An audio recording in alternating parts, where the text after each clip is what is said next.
My name is Dembo. I live in Seven Sisters. I've always hoped to be a doctor one day. I was very close to achieve that goal because I had admission to go to Southampton University, which I couldn't take up because I couldn't afford it financially. That's why I work full-time in the cinema and to raise enough money. Actually, it's kind of something rewarding. I feel like I'm in control of my own will, which is great. I love that. My mom died when I was 4. My mom was pregnant to my sister. The only picture I think I had for my mom is black and white. It wasn't even in color. The more I grow up, the more I realize how shocking it is. And my dad often doesn't talk about my mom.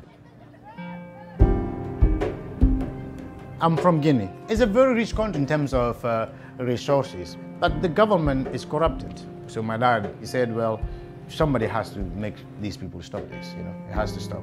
From being a teacher, he was involved as a politician. My dad was charged as treason of the state. He went to prison. And when his friend heard that, it kind of made him scared because he didn't want me to end up in the same prison with my dad. And he arranged my escape from Guinea to Sierra Leone and Sierra Leone to here. So I came in this country back in 2007, October, and I was only 17. And I remember when we queued in the Home Office, I actually jumped the queue. Because it was so cold, I didn't have a jacket. I was like, well, I can't wait here. The interview at the Home Office was heavy. There was an interpreter, but it was heavy because I was like, well, I don't know where I am or why all these questions.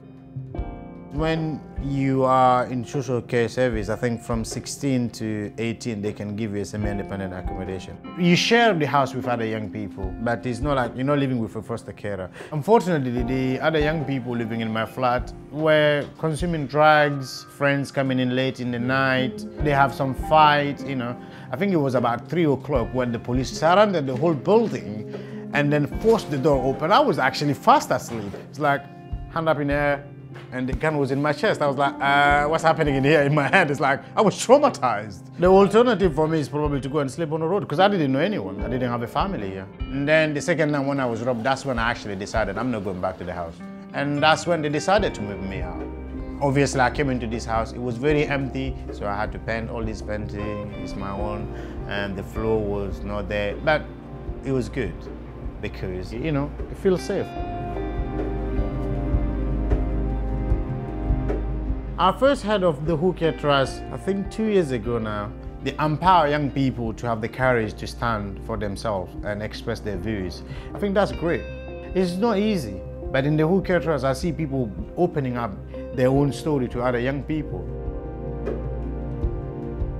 It's a learning experience for me. I was only aware of my own problem. Now I'm aware of 10 millions of problems. I feel shocked sometimes, like, well, why had nobody told me this? Because there's no one like Who Care Trust. Through their work now, and the young people listen to me and be inspired. Helping just yourself, but you're helping other young people there, So it's important.